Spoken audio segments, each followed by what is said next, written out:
to introduce Desiree, who is our speaker for the evening, and I'm going to read her bio. So, Desiree is an empowerment speaker, coach, and author of Life Today 7 Hacks for Life, Leadership, and Business. She has 20 plus years of collective experience as a business owner, facilitator, and consultant to corporate and nonprofit organizations. Desiree has an eclectic background as a founder of a dance company, elementary school teacher, and facilitator of self-discovery programs for college and career exploration.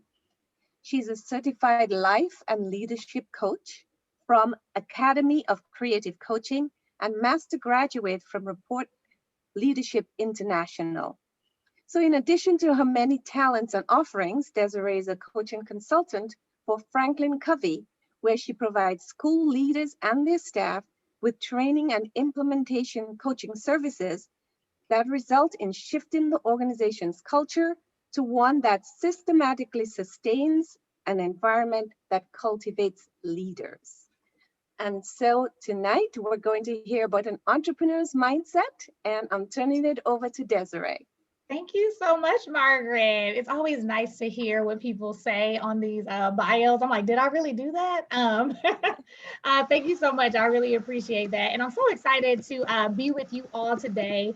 I've been an entrepreneur since I could even remember, and I'm sure you all have your own personal stories if you are an entrepreneur and when that bug started in you. And so over the last couple of years, mindset, positive thinking, productivity, especially with my work with Franklin Covey, has really been a focus of my studies and my learning. And I've really implemented it a lot in some of the coaching work that I do. So I'm so excited to work with you all, especially at the top of the year, right? 2021, it's a new season for us, a new year for us to like get our minds in a place so that we can achieve our highest goals. So excited to do this work. So I always I like memes. I like to keep it fun. I like to keep it light. If you know Black Panther or if you follow Marvel, it's your time. And that's what I want you to know, that it's your time and today is your time to shine. So if you have the annotate feature, and so basically on the top of your screen, you should see something that says view options. If you don't see that, you can participate in the group chat. But if you do see it, I want you to answer this question on the screen by clicking annotate. So if you see view options, I want you to answer this question directly on the screen by using the text feature under annotate. And go ahead and type that one word. What do you want to get from this time together? And if you're on an iPad or a phone and you're like, I can't find it, Des, you can call me Des. You could feel free to type that in the chat if you can't find it. So I see rejuvenation. Thank you. What else? What other words? Sometimes it's a little delayed. Okay, enlightenment, intention, love it. Love the words. Um, a couple of dots on the screen. Feel free to use the text feature. Connection, energy, new thoughts, new year. Yes, love it. What other words? Empowerment. Awesome. What other things do we want to get from this time? See, people are active on the screen. What other word? Insights. What else do we want to get? Oh, someone's drawing. Here we go. Thanks, Carol. Ideas. Inspiration. We got someone else with ideas. Getting into the mindset that I am an entrepreneur. Awesome. Love that. Inspiration. Smiley face. Yeah, feel free to heart something if it is something that also resonates with you. You can get the stamp feature. You can heart things that you're like, yeah, me too. I love that. Happy, fun, exclamation point. Yes, we will have fun. I'm not sure what the R, oh, right? I'm trying to figure out what the R word is. Somebody might want to come off mute and help me out with that one. The computer on the screen. Reconnection, one idea. Awesome. In the group chat, one idea that I'll put into action. Awesome. Reconnection as well. Yes, love it. Thank you guys so much for participating. So I love to set our intentions at the beginning because, you know, what you put into this, you know, is what you're going to get out of it.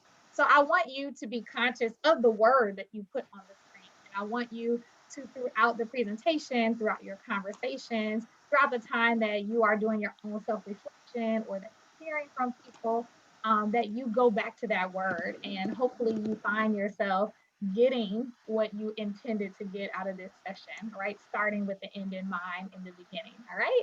I'm gonna go ahead and clear the screen. So hopefully all hearts and minds are clear because it's gonna be clear now. All right, so the next thing is just wanna, help you know what we're gonna cover today. And so, or tonight. And so the two M's that can hinder the results of every entrepreneur. So I talk about these M's. When you hear the M's, you'll be like, yeah, it's either you now or it was you before, and it might be you in the future, right? But the two M's that can really hinder us in getting the results that we desire.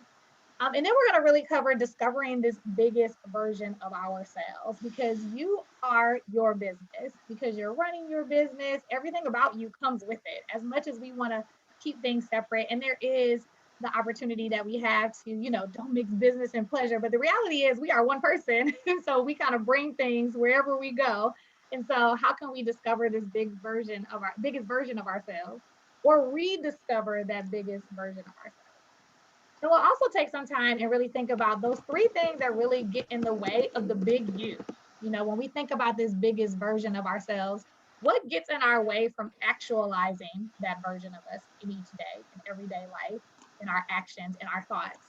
And then 3 success hacks that will help you activate the big you when you have those things getting in your way. You can use them as tools so you can show up like a boss, AKA the powerful woman or man you are. All right. So that is what we will cover today. And if you've seen Hamilton, I want to encourage you to be in the room where it happens. Be in the room where it happens. You're at home or you're wherever you are. You're on camera, you're off camera. And a lot of times we tend to try to multitask. And it's fine. We're humans. So I don't, self-awareness is not self-abuse. So you don't have to beat yourself up about doing that. I want to encourage you to be in the room where it happens. This is the room where change is happening, where shift will happen. So I want to encourage you to keep your mind here, keep your conversations here so you can get that word that you had in the beginning at the end. All right. And I see we got some people chopping in the group chat. Hamilton. Yes, I love Hamilton. If you haven't seen it, get Disney Plus and stop depriving yourself of Hamilton. All right. Cool. So we're actually going to start off with a breakout room to give you an opportunity to verbally process the two questions that are on the screen. So the first one is, what is the number one goal you are focusing on right now? And the other question is, what is your biggest barrier to accomplishing that goal? So you can take some time and think about your answer, and we're going to get into breakout rooms for about 10 minutes and get an opportunity to share this with the people that are in the group with us. I encourage you, if you have a notebook, if you have a journal, I do believe in the power of writing things down to help it be an anchor for you as you are going through the processing tonight. But yeah, what is the one goal, the number one goal you're focusing on right now? And then what is your biggest barrier? And this can be personal or professional. It's whatever you feel most comfortable sharing. So Zoe, whenever you're ready, you can go ahead and pop people in groups.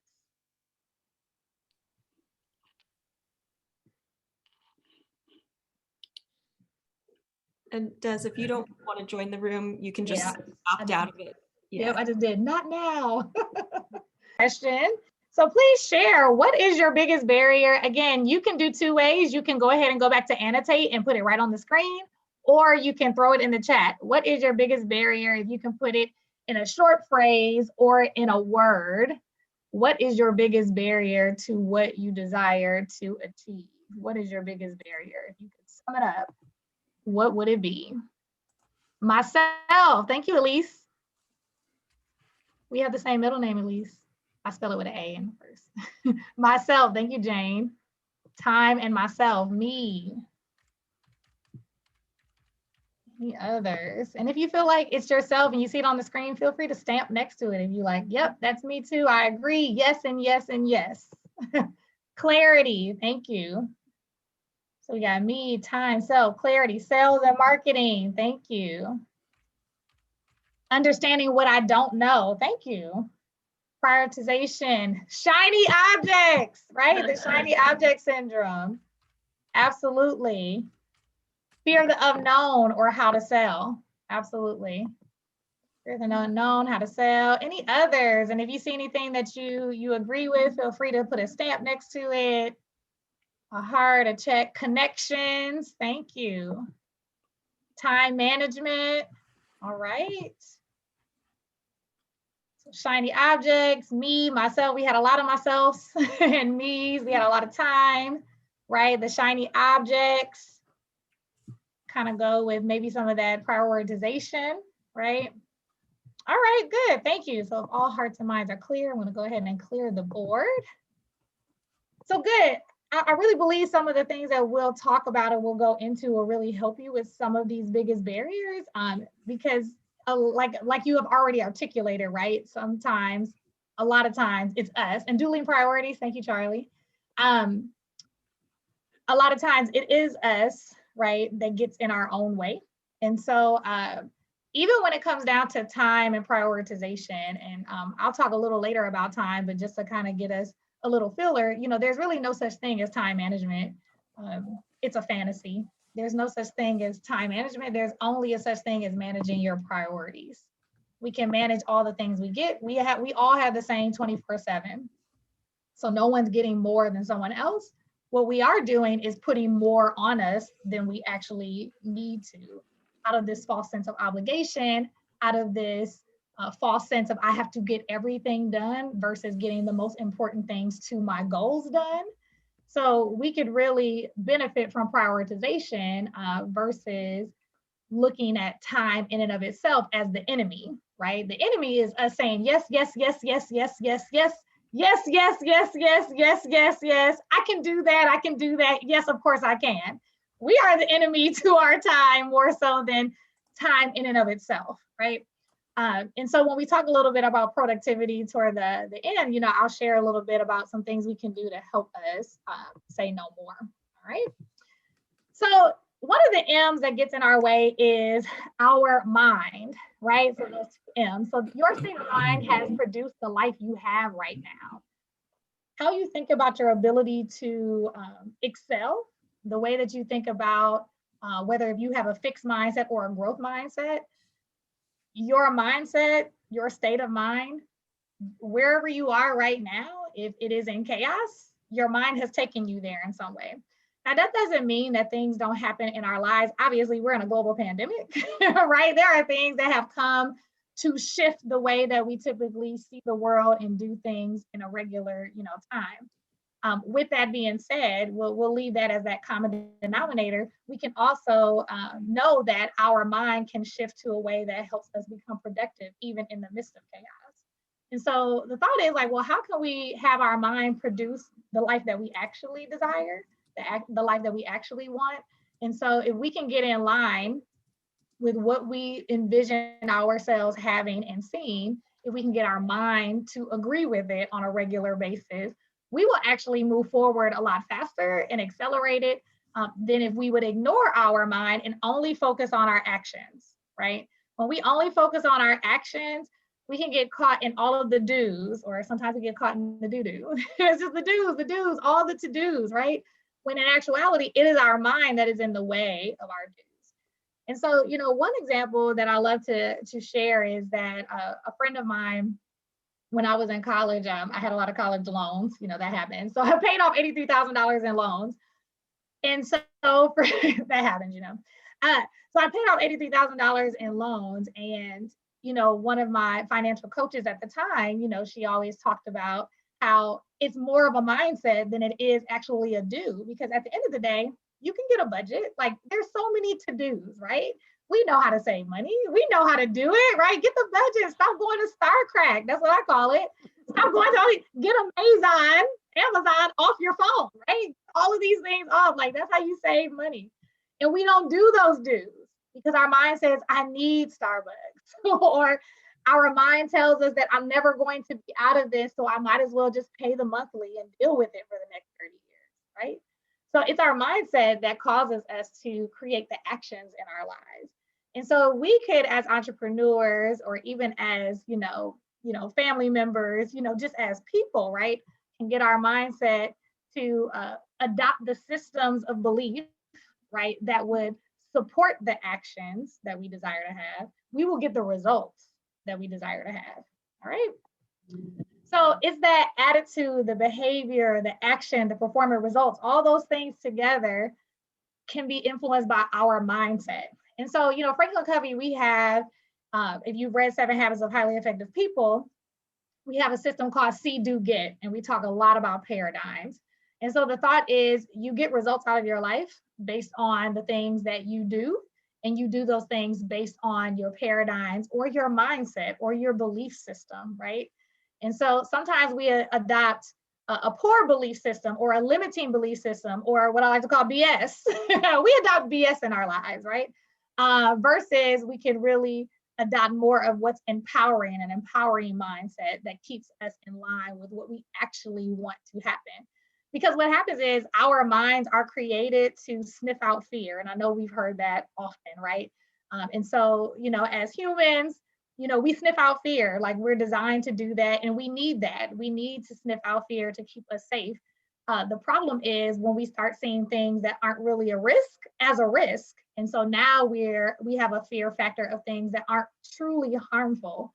All they do is really hurt our pride or our ego, right? And so we can really catch ourselves in those moments when we're resisting the flow of what would really help us get to our outcomes. Then we can find ourselves actualizing our outcomes or our results. And so, one way to do this, a really powerful way to do this, is identity shifting or identity change. So if you've heard of the book Atomic Habits by James Clear, really good read.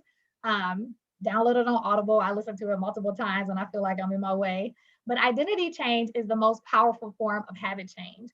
So similar to paradigms or the way that we see ourselves, if we can create an identity or take on the identity of a person that accomplishes what we say we desire to have, we will do the do's, right? We will take action in the behaviors that will give us the outcome that we want, because we are identifying as a thing, right? I don't have any natural children. I have an adopted daughter, not even really an adopted daughter. So sidebar, I have a dance company. And so one year in my dance company, a 14-year-old girl, I met her and, we became really close. And when she was 17, she asked if she could live with me. And I'm like, sure, when you turn 18, you can live with me. She had a really interesting, household situation. And so she did start living with me.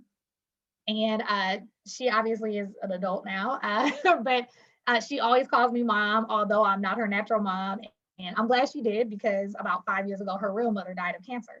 And so when you talk about being a parent, I had to take on the identity of a mother when I didn't need to, and I automatically knew what to do, right? My behaviors lined up to what needed to happen, because I took on this mindset that I'm taking care of someone, even if it was for a short while in her adolescence. She did go to college, so at least she was gone for 9 months in college, and then she came back and I took care of her in the summertime. But when you take on this identity, it is a powerful way to change your habits. You start lining up with this identity that you're taking on. So another example of that is a runner's mindset, right? So I did the Philly Love Run when the world was open, BC, before COVID. In 2019, I did the Love Run. I had never run a half marathon before. And I had run, but not a half marathon, nor did I ever desire to run a half marathon. I'm like, only like real runners do half marathons.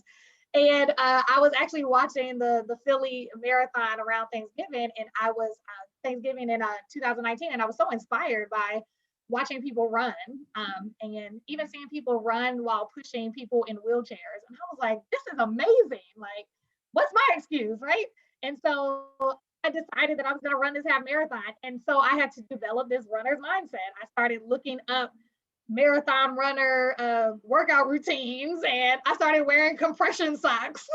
I started going shopping for shoes at the running store, the Philly Run store.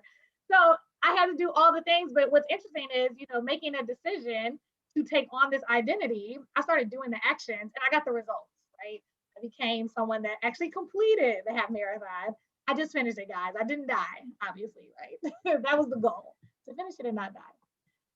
So I want you to start thinking about, what is this biggest version of yourself, right? Because when it comes down to it, what identity are we taking on?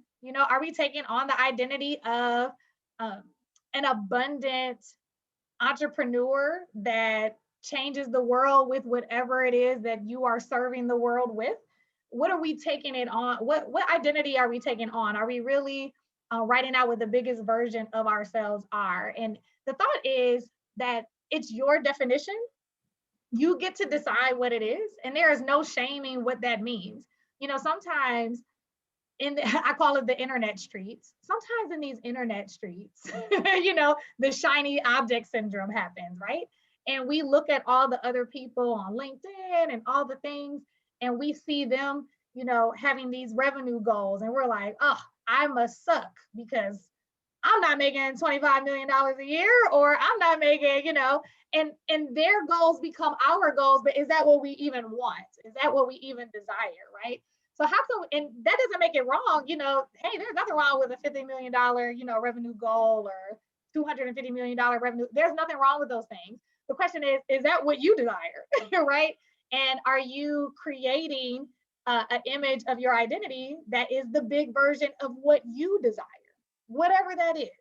So I want you to think about, what do I need to look like? What do I need to be like? How do I need to show up? What do I need to sound like? What do I need to think like to get the results I desire? And essentially, I want you to really create, what is this identity I need to take on? What do I need to start doing differently, sounding like differently, thinking like differently, right?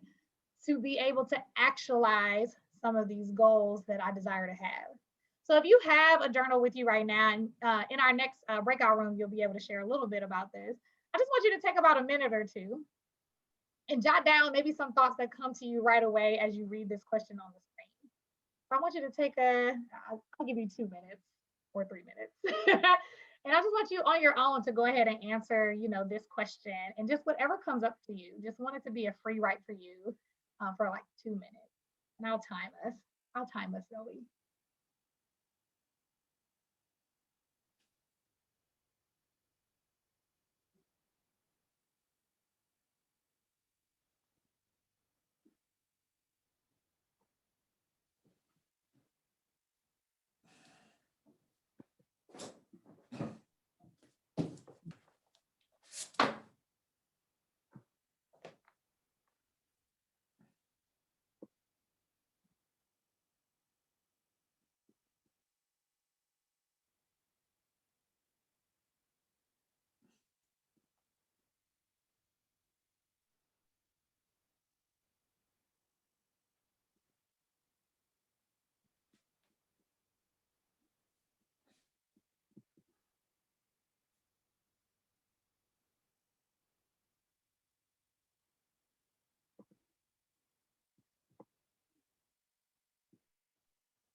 All right, that's the 2-minute mark. So I see Orly put something in the chat box.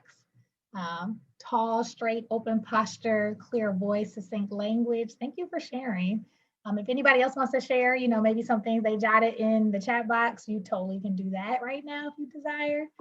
No pressure if you want to keep it to yourself, that's totally fine as well, because I know it's a lot of introspective thinking right now. If you don't want to share, it's okay. All right. So when you think about the things you wrote down, I want you to think about as well, what will it feel like to be in a position that you're actually operating at your highest self? right? What are the feelings associated with being that person? What do you hope to feel, right? What do you hope to feel? Is it freedom? Is it empowerment? Is it authenticity? I want you to think about how you want to feel, and feel free to add that to your answer. And then just want to get into the chat. Thank you, Charlie. The answer lies within, not outside of us. When we aspire to be someone else's identity, we may risk being inauthentic. Thank you. Absolutely. Thank you so much. Barbara, professional yet approachable, knowledgeable yet a learner, being formidable, did I say that right? In a positive way. Thank you. Passionate about what I do. Thank you, Pat. Empowerment to become a prosperous entrepreneur with time for my family and friends. Absolutely. Thank you, Maria. Yeah. Yeah, and again, you know, a lot of times when we desire to see ourselves at a space, it's a feeling that we actually want to create, whether it's joy, happiness, we're pursuing it for a reason, you know, and a lot of times we articulate it in terms of something quantitative like dollars and such. A lot of times is because we want to have a feeling. Thank you. Be yourself. Everyone else is already taken. I love that. I actually just saw that quote somewhere. I love that. Thank you, Rich. Energized and in control rather than being controlled. Absolutely, Connie. Thank you. In their service, client focused mindset, joy and clarity. Love it, Orly. Thank you. Yes, love it, love it. Thank you. Thank you for what you're adding to the chat box and to the conversation, everyone. So we're gonna actually jump into breakout rooms to do an activity, but before we do, I just wanna model what we're actually gonna go and do. And this is really an opportunity for you to share a story about yourself. You know, with storytelling, it helps us really display parts of us that we don't always articulate to people. And I think it also confirms this big version of ourselves that sometimes we don't give ourselves credit for. I mean, I'll say, especially as women, we don't always say the thing, we don't celebrate ourselves enough, right? We take on masculine energy and feminine energy all the time. We run our households, we run our businesses, and then, you know, we have significant others and we're parents, we're leaning into feminine energy to complete that. So we end up leaning into two different worlds. And so sometimes in that we don't really celebrate ourselves or acknowledge the greatness that is really who we are, right? And I'll throw men in there too, but I just wanted to shout out for the women real quick. Okay. So since you asked, this is a story about me. So when I was younger, I always did chores. And so sometimes, I mean, who didn't do chores? Some kids didn't do chores, but I did chores. And my parents would give us quarters, like not all the time though, but it was so incentivized. Sometimes they would give us change if we did the dishes or cleaned our room, made our bed. And so we had coin jars that we would keep, and we would take those coins and go to the candy store. And so it's so interesting, like at a young age, I got so much joy out of completing a project and being compensated for it. I was like, this is it. Like, how can I do more of this? And so one day, my sister and I, we went to the basement and found as many cardboard boxes as we could, some tape, and it was a really hot day. And so we looked in the pantry, like, okay, what can we sell on the corner with these boxes? And so we made a Kool-Aid lemonade stand outside of our home, and we had our jar outside, we got our boxes, we had our markers and our tape and our little Cricut, you know, cardboard box, and we sold cool drinks. I don't know if they were really good, but we had them in our styrofoam cups and we sold them. And we made a couple of dollars. I don't remember exactly how much, but it was, you know, a couple of dollars and change. And we happily walked 2 or 3 blocks to the local penny candy store and got Slow Pokes and Sour Patch Kids and Swedish Fish and all the things that a child's heart could desire from candy. And that is actually one of the very first memories that I have of having this entrepreneurship bug, like knowing that I could create something that someone desired and I could give it to them.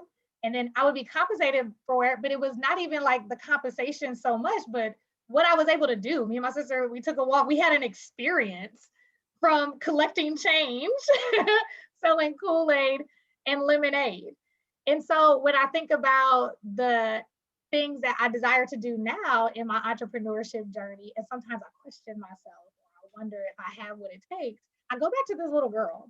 I go back to this little girl that found something in the basement and constructed something and created something and was able to do it without overthinking it, without wondering what people were going to think about me, and was able to be compensated about it. And I had an experience as a result. Me and my sister and probably some friends in the neighborhood, we went to the candy store that day. And so when you hear this story, I want you to throw in the chat, what are some things that you know about me, even though you don't know me, just by hearing that story? So go ahead, or you can say it out loud if you want to, but you can throw it in the chat box. Creative, confident, leader, motivated, love candy, facts, Barbara. Okay, resourceful, curious, inspired, creative for sure, confident, but a little bit sassy, absolutely, yeah. Fun, probably I did get cavities. I used to think all you have to do is brush your teeth right before your dentist appointment. You see how that worked out, like that didn't work. Collaborator, collaborative, you're enthusiastic, thank you. So these are things that we don't always acknowledge about ourselves. And when you think about, know your customers, yeah, thank you, Heather. I didn't even think about that. Good point. So when we think about who we are and how we can articulate our greatness, sometimes we're at a loss of words, right? But our story really helps us to be able to connect in a way and help people know more about us than we could ever do if we just kind of laid out our resume and our, to-dos, right? And so I want to help us really hone in on this big identity of ourselves by sharing a story with each other. And so what we're going to do is we're going to go to breakout rooms, and it's basically introduce yourself, right? So what we're going to do is I want you to think of a story where you overcame something or created something or something that sticks out to you. It doesn't have to be childhood. I just like to do that. It could be something in your adulthood or even something in your current, lifetime. Span of life right now. And I want you to share your story and give yourself 2 minutes. But then after that, I want the listeners to provide you with words, just like you did with me, of what kind of person you are. What did they learn from you as a result of your story? And I want you to continue until every person in the room has done it. We have a total of 10 minutes for this. So hopefully you'll get an opportunity to do it. So I hope you're thinking already, like, what story do I want to tell? So that you can share and introduce yourself with your story. All right, anything you're comfortable sharing. So no shaming. So Zoe's gonna put us in breakout rooms, whatever you are comfortable sharing, a piece of you, then go ahead and do that, and we'll see you back.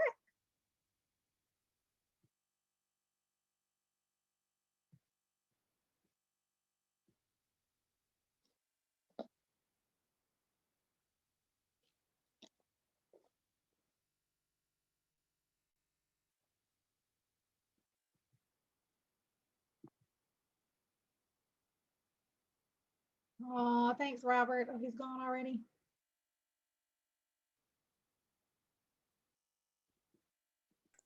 Okay, looks like, yeah. Yeah. I'm gonna just fill my water glass up, but I'll be back in a minute. Okay.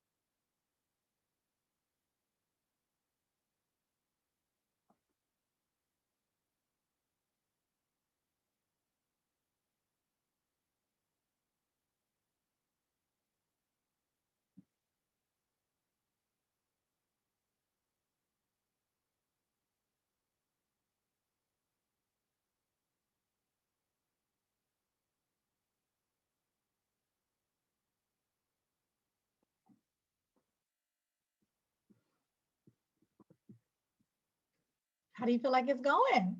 I think it's going well. Everyone's really active in the chat too, which is always a good sign. I always feel like sometimes you get people more active in the chat than speaking out loud. So I try Yeah. not to speak out loud possible.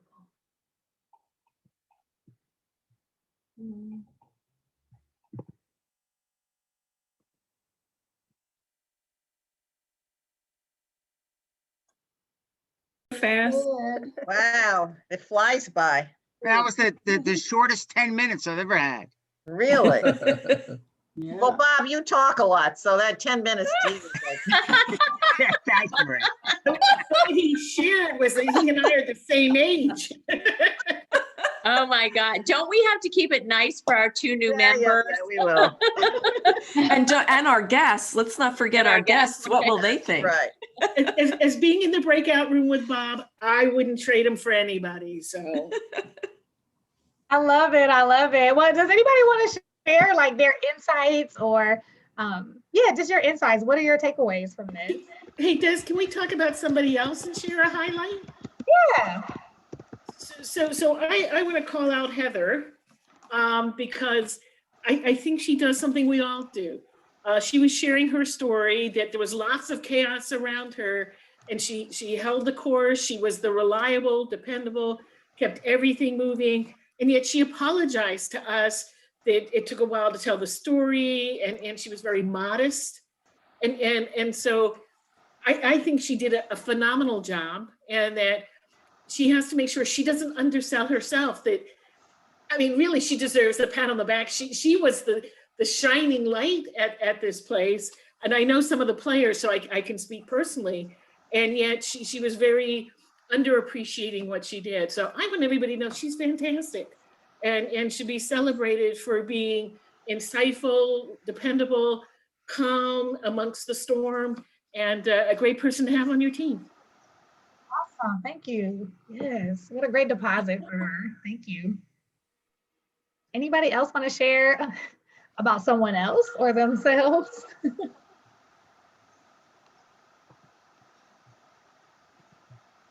So how about insights you might have received from it? You don't have to share your story, but what did you learn from it about the other person? I Well, learned about bravery and also about responsibility and taking the task at hand and being a responsible leader from the people that I was sharing my room with, Lynn and Karen.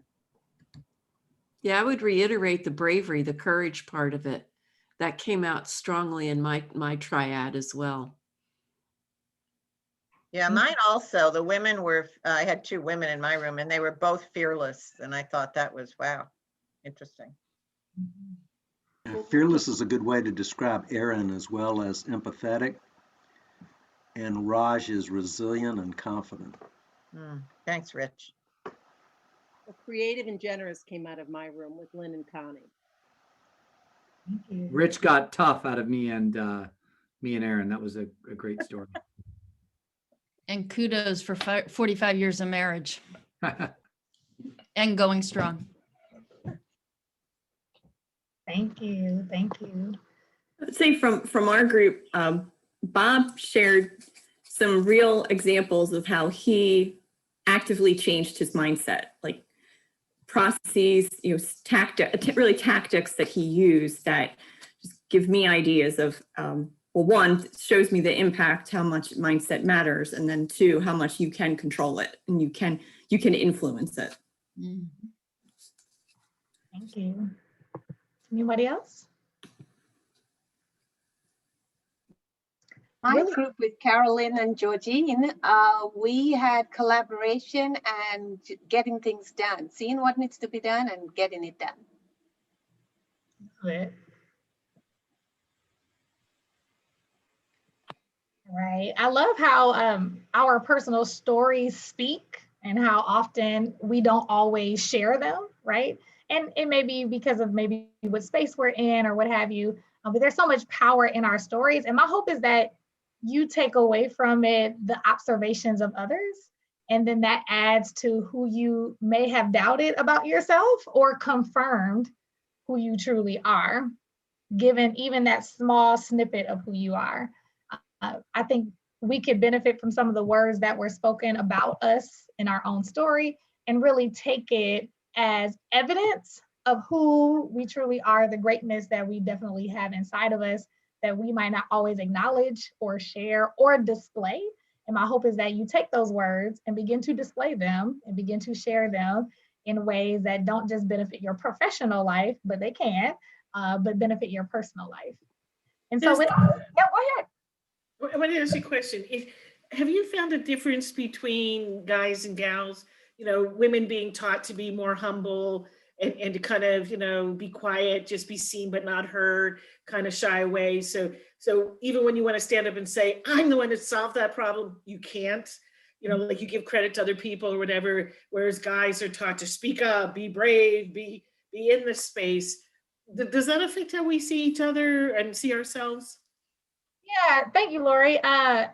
So there is I think we're all familiar with conditioning, and I do believe that women are conditioned in some ways that can have us show up in the world more meek, right, than possibly males. However, they can also be conditioned depending on their household. So, I mean, I think gender is one thing, but we can also, environment is also a contributing factor to our conditioning. I don't know if any of you have heard about this book called The Big Leap by Gay Hendricks. Great read, 5 hours on Audible. I typically like walk or run or work out, clean up when I'm listening to Audible, but this book I sat and listened to for 5 hours with my journal out. It's a good read. And he is a psychologist that talks about 4 things that basically keep us from operating in our zone of genius, and it keeps us operating in our zone of excellence. And so it's interesting because when we think about zone of excellence, the thought is like, wouldn't I want to be excellent? But his thought is like, no, we want to transcend to our zone of genius, but we end up being excellent. And his definition of excellence is our comfort zone. We stay in our comfort zone because of 4 different things that we probably experienced in childhood that we were unconscious about, but we bring it into our adulthood, and that's what keeps us self-sabotaging to a space of not being in our genius zone. And so one of those things, one of the 4 things is this thought that we are flawed. So we may have grown up feeling like that we were flawed at some point. Maybe we didn't never tie our shoe right, or we always were corrected about something. So there's this thought that we're flawed, right? Then there's this other thought that we are denying our roots. Maybe, you know, we came from a working class family, and so we never want to seem like we're making too much money or we're not being a part of our community. So we kind of dumb ourselves down. And I don't want to say dumb ourselves down, but, you know, we just don't do what we desire to do. And then there's this sense that we don't desire to be a shining light, right? So we dim our light. So he talks about, you may have experienced this because you had a lot of siblings and maybe you were smarter in one subject than your sisters. And they're like, you know, don't brag too much. We don't want such and such to feel bad, right? So another thing that comes from our childhood is that we dim our light. We don't want to shine too brightly. And then the other thing is becoming a burden. Like sometimes we, as a child, we may have felt like maybe we came from a household that we didn't have a whole lot of money. So we didn't want to bother our parents about things. Or we didn't want to bother people about these things because, you know, we don't want to be a bother. We want to be easy, so we stay quiet. So those are the 4 things that, in general, we kind of take into our adulthood. And what I love about the book is he talks about how we don't have to shame ourselves about it. You know, it's just something to acknowledge so that when it comes up for us, we can recognize it and move past it so that we're not using that to self-sabotage ourselves. So for me, and honestly, I feel like flawed and dimming my light were 2 things for me. So when I find myself resisting to take a step in my business or in my personal life, I take the time to think like, is this me being afraid to shine? Is this me being afraid to be perfect? And typically it's one of those 2 things, right? And so when I realized it was like, okay, Desiree, do the thing. You know what I mean? Like, do the thing. Stop playing games with your life and just do the thing. Because I realized that it's a limiting belief. And what he calls it is an upper limit in the book. He calls it, you're hitting an upper limit. And if we can just acknowledge what it is and get past it, we can get into our genius zone. And, you know, he goes into things that help you indicate whether you are hitting an upper limit or hitting a place of self-sabotage. it could come in the form of worry. It could come in the form of, being angry or kind of creating chaos. Like nothing was wrong, but all of a sudden things are wrong. Like, did you create that? So he talks about different things that help you have indicators. That's my long answer, Lori. That it can be gender and condition, but it's also so many other contributing factors to why we do the things that we do. And that was a very excellent book to help me have a really better understanding of why I hit walls.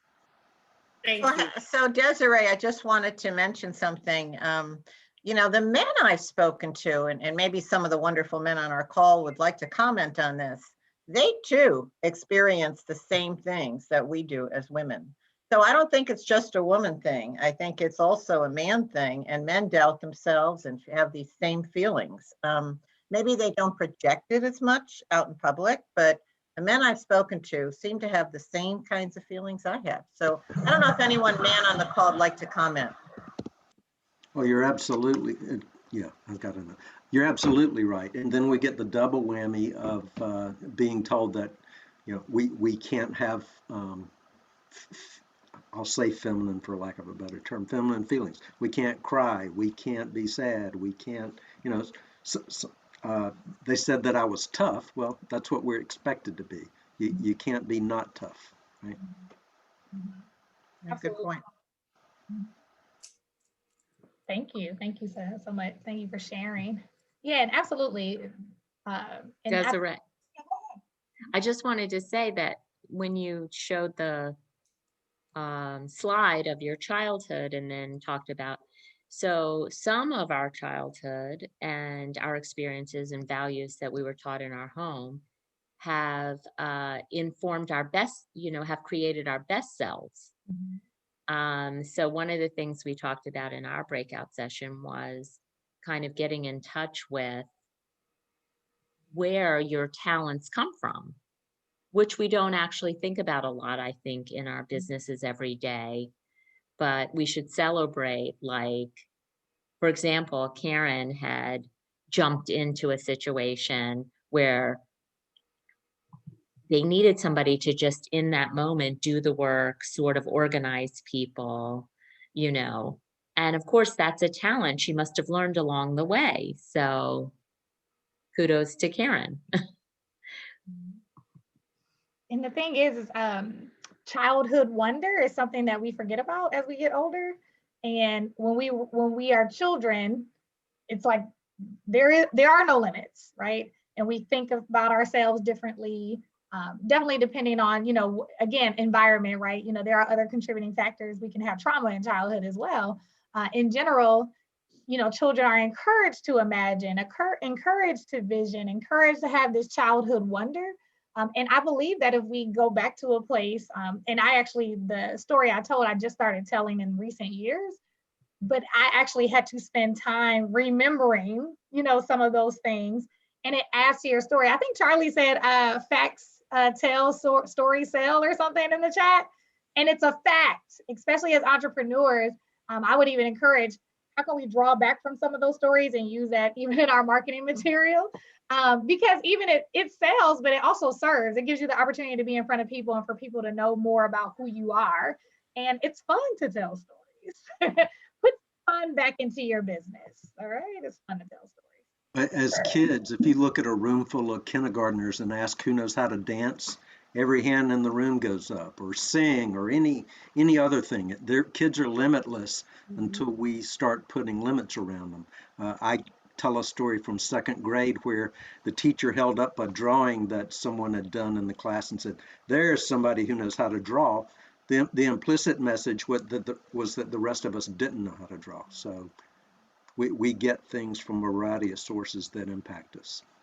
Thank you, Rich. And I think what you just said can probably help everybody in the room to be reminded our words have such a powerful effect on each other as well as kids, right? Like we say things really to help someone feel good, but are we doing it in a way that's making everybody else feel like, well, did my painting suck? Like, was my drawing bad? Yeah, I love that. Thank you. In the chat, most guys are reluctant to be vulnerable. They often have been punished for it. My experience is that when they have a breakthrough, things shift in a positive direction. getting them closer to their best self. Thank you, Charlie. Thank you for sharing that. Absolutely. This is great, guys. I love the conversation. Thank you for sharing your insights and such as you have had this experience with each other. So I want you to just take the leap, right? Decide to step into the biggest version of yourself and stop playing small. And that's if you have been playing small. And we have to do our own self-reflection in that regard.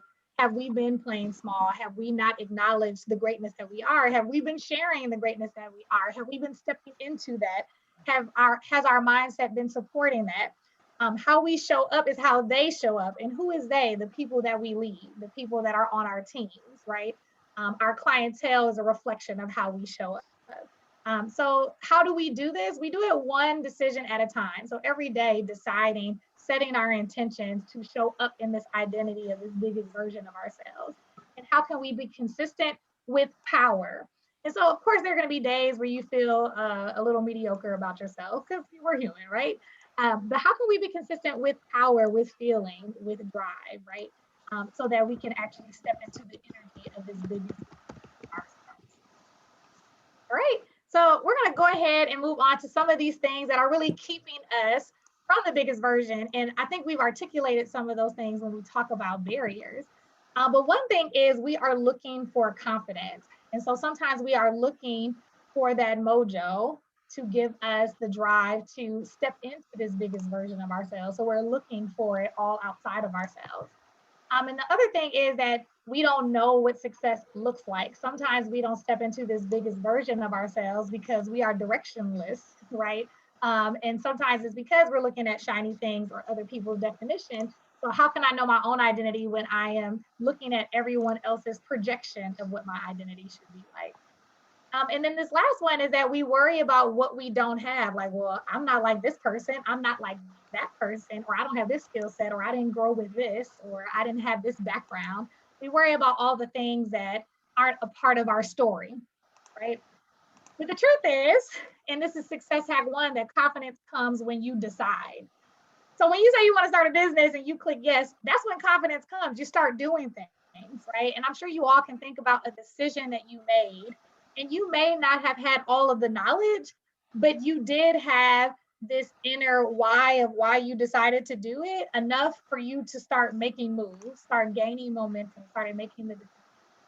So the thought is, like, how can we allow our decisions to make us move forward, because we have this deeper inner why of what's drawing us into this momentum moving forward, a deeper inner why about the identity that we want to take on, those future goals that we see in front of ourselves, the feelings that we want to feel when we are on the journey that we desire to take on. How can we let that drive us and make that decision and allow that to fuel us with confidence?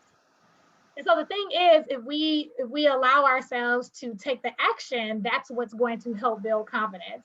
And many times we're in this self-doubt habit loop. So we overthink, and when we're in analysis paralysis, we doubt ourselves. But that means we need to create a behavior. We need to take an action. And in taking the action, that is what builds our confidence, and taking that action consistently, regardless of how we feel, right? Regardless of how we feel, because we are wired to be afraid or to see things as risky that aren't really risks because of how we are wired as humans. And so rather than overthinking it and thinking about all the things that could go wrong, take the action to build the confidence. So if there's anything that you've been thinking about as it relates to this goal that you want to accomplish, I want you to wonder, to yourself, like, am I overthinking something? Is it something that I'm overthinking, that I'm over worrying about? And maybe that's what's really holding me up to accomplishing this one goal. This one goal might have been able to be accomplished a month ago, 3 months ago. And maybe I am in my own way because I keep overthinking it. And so how can I just take the action, right? Take the action to build confidence and just course correct if I'm doing something that ends up getting a result that I don't desire.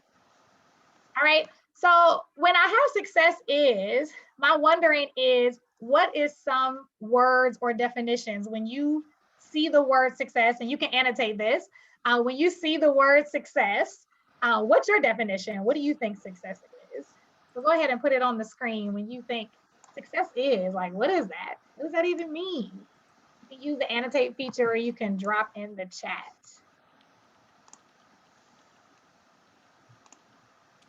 Yes, contentment, making a difference, personal fulfillment. What else?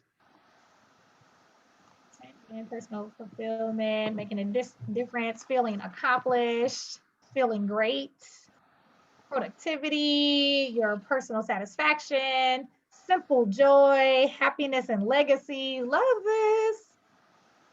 Yes, loving this, feeling great.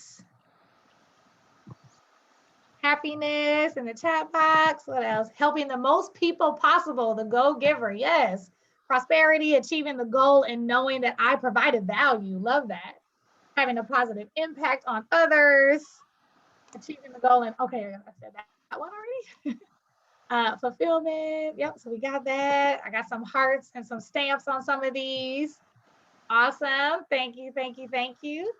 So I'm going to go ahead and clear the board. Balance our life is another one. Thank you. So the thought is, these are all different definitions, right? Because we are all different people and we all have different definitions of success. And sometimes we can project our definitions of success to others, and we can also take on other people's projections. And so the hack that I've talked about already that I'm going to reveal is we need to define what our success looks like. So define your success is this other success hack. And the thought is we probably have done it, right? We probably have made our, plans for the year. We've created our budgets. We've done all of our KPIs and all the things, right? We've done all the things already. And my wondering is like, how can we make sure that it's really aligned to what we actually see as successful? Or are these goals not really in line with what we actually desire in our life or our business, right? So, one way to do that is to think about the second thing that produces the results you have right now. So I told you about mindset, right? That was one of the M's. So the second M that produces the results that you have right now is as easy as 1, 2, 3.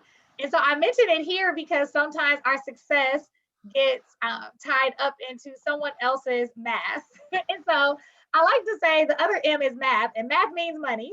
You can call it math, you can call it money. And I think a lot of times as entrepreneurs, have we counted the cost of what goals we have? Have we really truly reverse engineered the future that we desire? Does everybody know what they're measuring on our team, right? Is your mind messing with your money? So have you created these projections? Have you created these things? And now your mindset is like, I'm not sure I can make it happen, right? Or was I overshooting myself? Or I'm not valuing the worth that I actually have? Is your mind messing with your money? Or have we really thought about what does success look like in dollars, in numbers, and cents, right? So the wondering is, we got the mindset, but have we really counted the cost? Have we counted the math? Have we counted the money? And of course, we have accountants, we have our finance people, we have our own projections. And my wondering is, have we done it in a way that is in line with our true definition of success?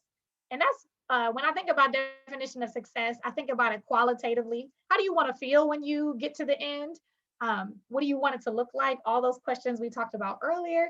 But then also, are we really projecting in dollars and cents in a way that feels right to us and that also makes sense, right, in a literal perspective, when we think about the kind of business that we have.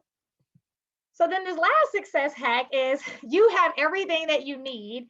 And the thought is, how can we speak out of our strengths and not in our deficiency? So a lot of times we speak out of what we don't have versus what we do have. One of my goals this year is to speak out of what I desire versus speaking out of I don't want.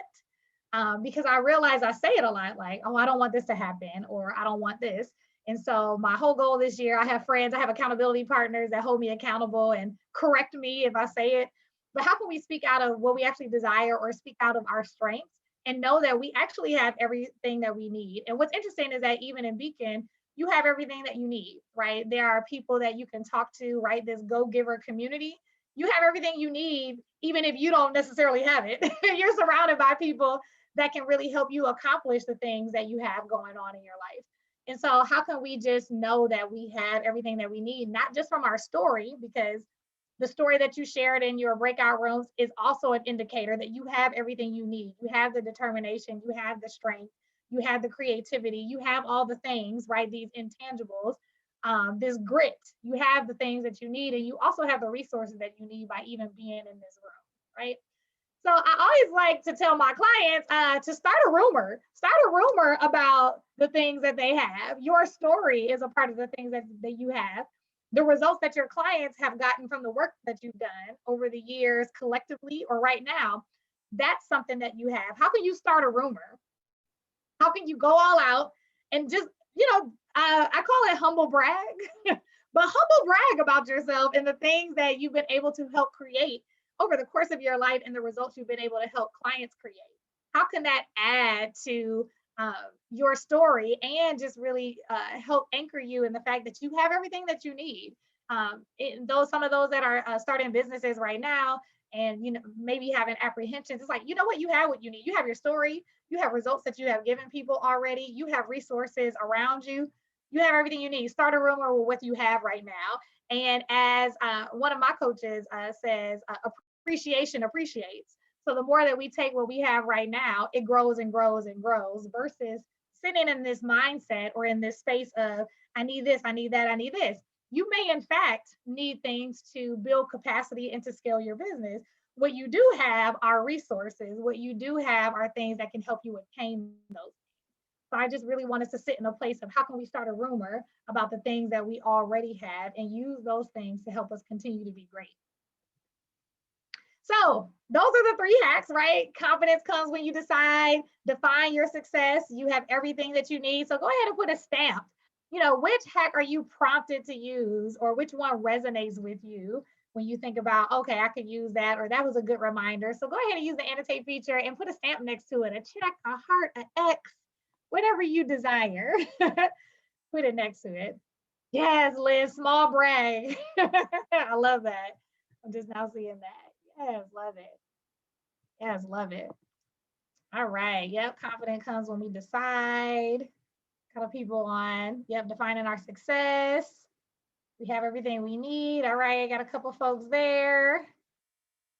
Yeah. A little bit of everything. A lot of everything that we need. Yep. Have everything that we need. Wow. What would it be like if we woke up every morning and not thought about our lack, but really thought about our abundance, that we already have it, that it's already available? Like, as I move through the day, it's going to be revealed of what I have and what I need, right? Yes, I love it. Awesome. Cool. So we're gonna move on. Thank you guys for participating in this annotate. I see so many people are having fun with the annotate feature. It's fun to draw, right? It's fun to draw on the screen. They don't let us do it all the time. I don't know who they is, by the way. I don't know who they are, but they don't let us do it. All right, cool. Okay. All right, so get to the next one. All right, so let's go all the way back to the beginning, right? So the one thing that you're focused on right now, I want you to go back to that, right? Go back to that. What's one thing you can focus on right now? And I want you to just jot down next to it, what's something that you could have used from today, from our conversations, that can help you move that thing forward. What's the one thing you can focus on right now that could really help you move it forward with what we heard from today? So you can come off mute and we can take a couple people if you desire, or you can drop in the chat. What is something that you can take with you? What's something that you think you could use?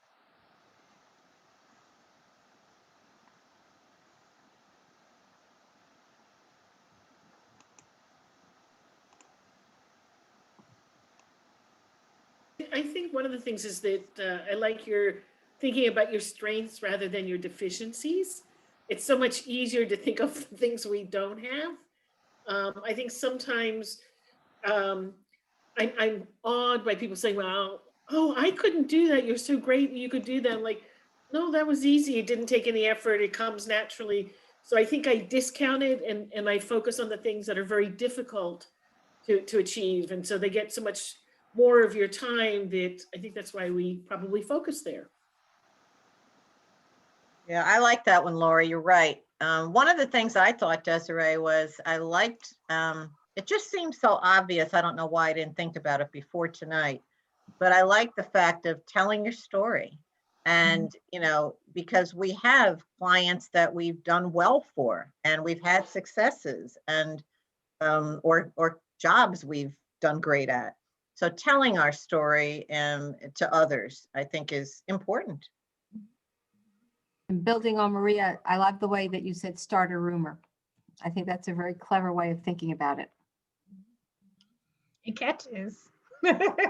Rumors catch on, good ones, well, and bad ones, but this is a good one.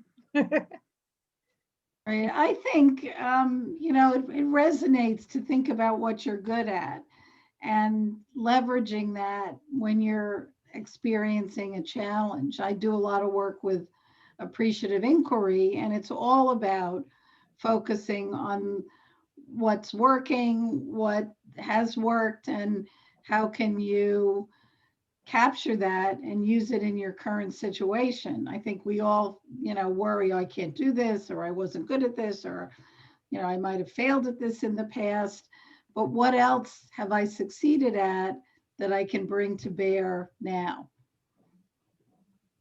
I love AI too, Leslie. And I think Heather has one in the chat. I just lost it now. It was just there. No, Heather, you had one in the chat. She said the third hack reminds me of leaving feelings of scarcity behind and living a life of abundance. Is that what you were talking about, Maria? Yep. I think we have another one from Pam. I once had a boss who, when I said that isn't rocket science, as he was complimenting me, rocket science isn't rocket science to rocket scientists.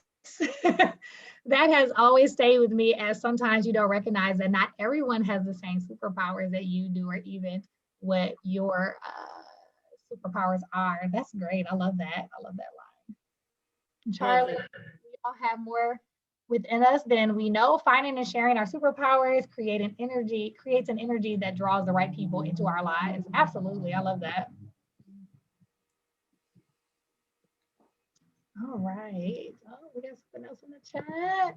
Yeah, failure is important too. We can learn a lot from it if we don't beat ourselves up over it. Absolutely, Pat. And you know, that was another reason why in the beginning when we had that breakout room, something that you overcame, right, can be a story too.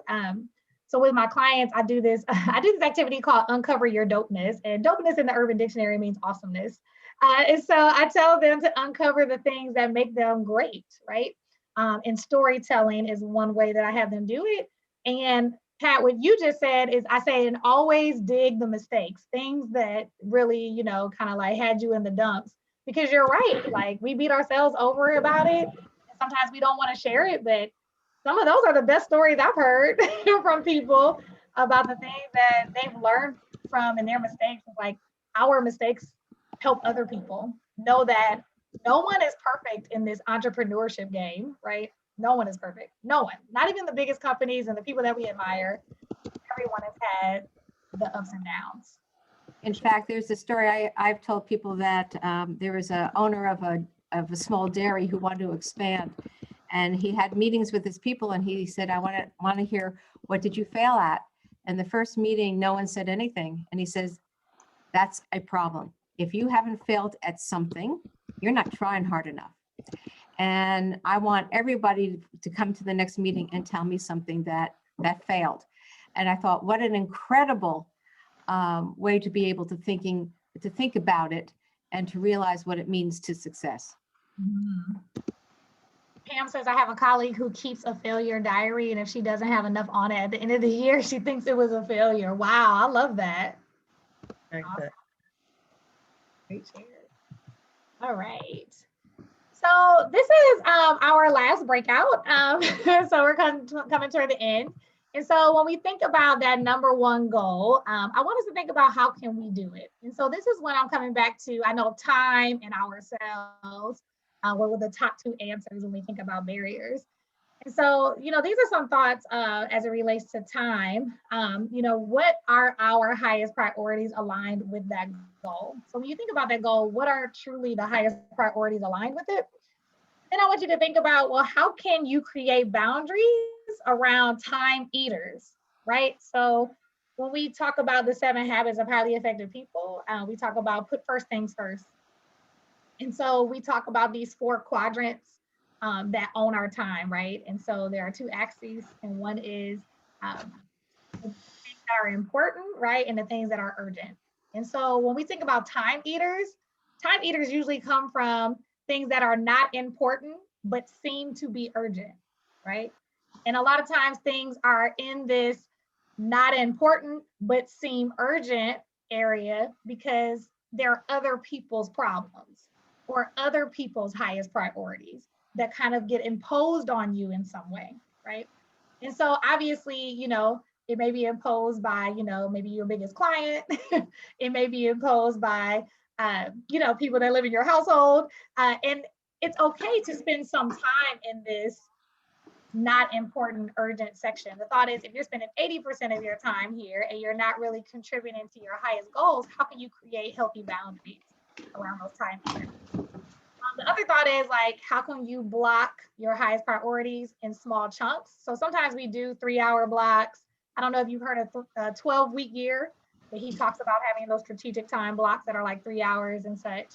But there are other strategies about how you can just block, one large goal in smaller chunks.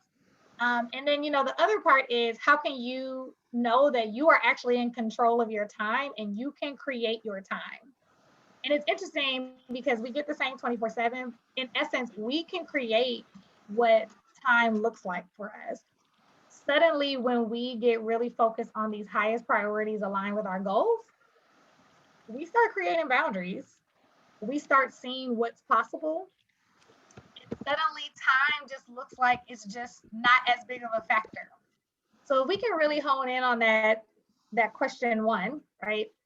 It will supply the how for question 2, and it will help you expand your thinking to a place of those small chunks and knowing that you have control of your time. Now, you may need to articulate it to people in your life so that they can know, like, these are some of the goals that you have. So there is some communication that may need to be done with people on your team.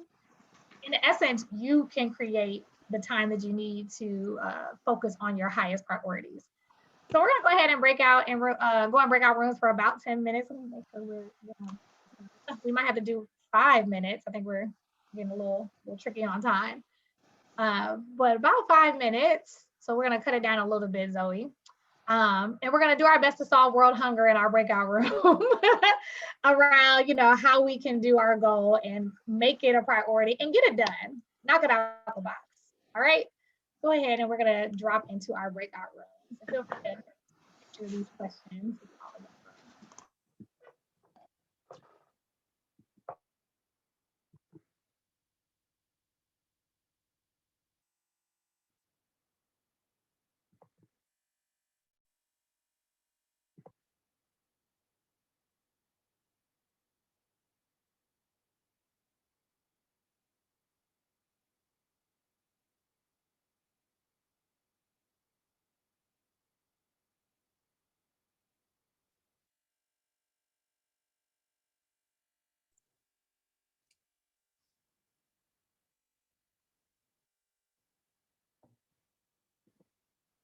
Did you pause the room? Did you pause the recording? That was so quick. That was a quick one. I know, that was a quick one. Quickly. I'm sure you solved everything. You figured it out. Everybody has their plan laid out. Well, we had a great conversation though about using your calendar as a tool to stop people from taking up your time. So you just block out times when you're not going to take a meeting, you're not going to take a phone call, nothing. You're going to work on whatever it is you need to work on. Love that. We had 2 great ones, one from Charlie and one from Leslie. Charlie, you want to tell what yours is, or? No, I think you tell a story better than I do. Well, one of them from Charlie said there's this podcast called Elevate, and one of the things on it, the man said there's something called Sane Box, S-A-N-E box. And what it does is it compartmentalizes your emails for you, given a set of instructions, so that you don't have to worry about, as he said, something from Karen Kelly could wait, or something from Margaret's urgent. So I'm going to look into that Sane Box. And then Leslie talked about the Pomodoro method, where you work for 25 minutes at a time, and then put a timer and get up and move around. And Rajat, you sounds like you have used that one. What's it called?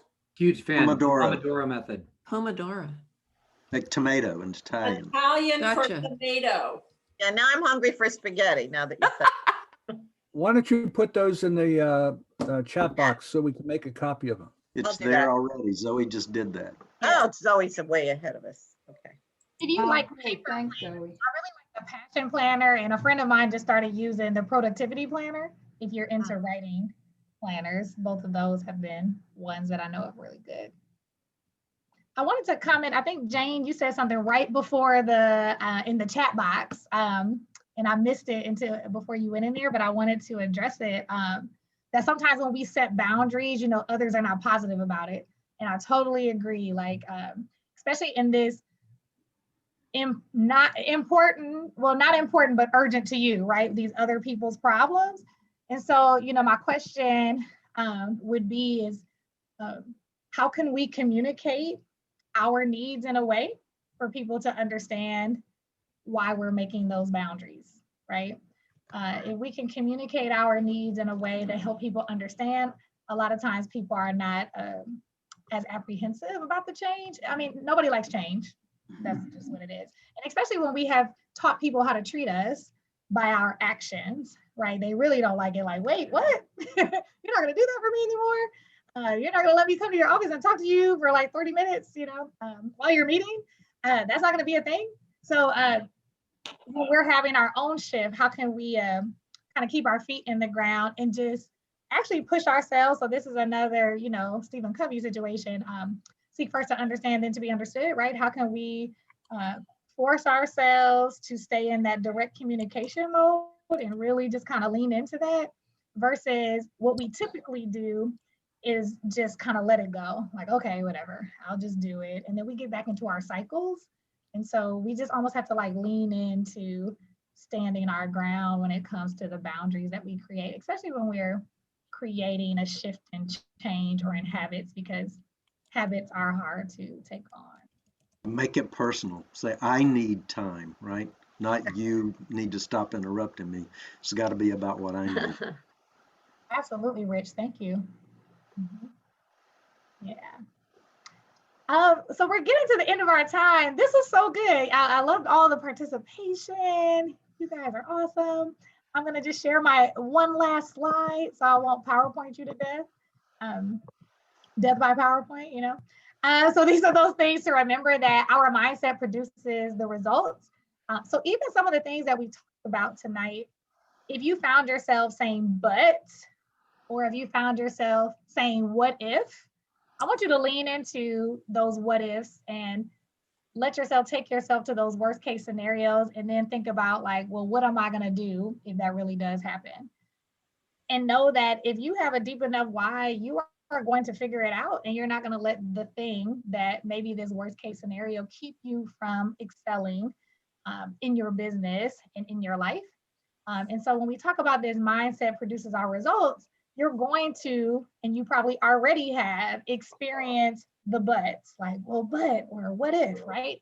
And so how can we lean into it? It's okay, right? It's, we're lightheartedly letting ourselves be aware of the things that are our hangups, and not allowing those to be hangups, right?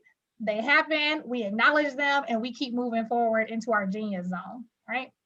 How can we be the big us versus playing small? How can we lean into the bigger us, the bigger you, the one that you know you're called to be, to do the great things that you desire to do? You wouldn't have started what you started if you didn't think it was going to be whatever big you defined it to be. So how can you lean into that? How can we make decisions and know that the confidence will come? We don't know what we're doing half the time. Entrepreneurs, we just got to shoot out the dark. We get our stuff and we just go for it, right? So how can we just make decisions? Confidence will come, course correct as necessary, and keep the party going, right?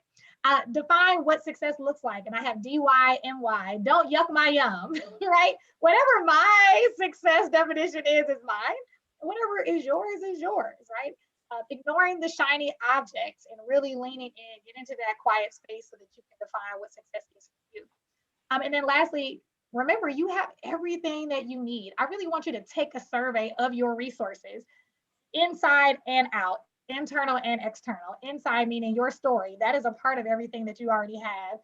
Your credentials, right? The things that you have accomplished, your results, right? Your past mistakes and failures. Thanks for bringing that up in the chat, right? All of those things internally, right? And then those external things, right? The people that you connected with, those partnerships that you've had, those sponsorships that you've had, the people that are in the networks that you're a part of. Take survey of your resources, especially if you're in this space of having to make a decision about something and you're kind of in your mind feeling like you're in lack. Think abundance, because you have everything that you need. All right. So that's really it. Any questions? Comments? Just a comment. Remember that excitement and nervousness are the same feeling. You just get to decide which one you want to experience. Yes, love that. Thank you, Rich. I just wanted to thank you, Desiree, for doing this, and that was very insightful. And I see a load of wonderful comments in the chat box. And thank everyone for attending and participating and being engaged. And thank you for telling your stories, because that could make you vulnerable, especially in the breakouts. I saw a wonderful quote earlier today, and I did want to read it because it goes right with this. Because one day you'll tell your story about how you're overcoming what's happening to you now, and it will become someone else's survival guide. So thank you, Beacon members, for all you do. And it was wonderful seeing all of you this evening. And don't forget, go into the Beacon website and look at the upcoming events. There's many events that are great coming up. Thank you, Zoe.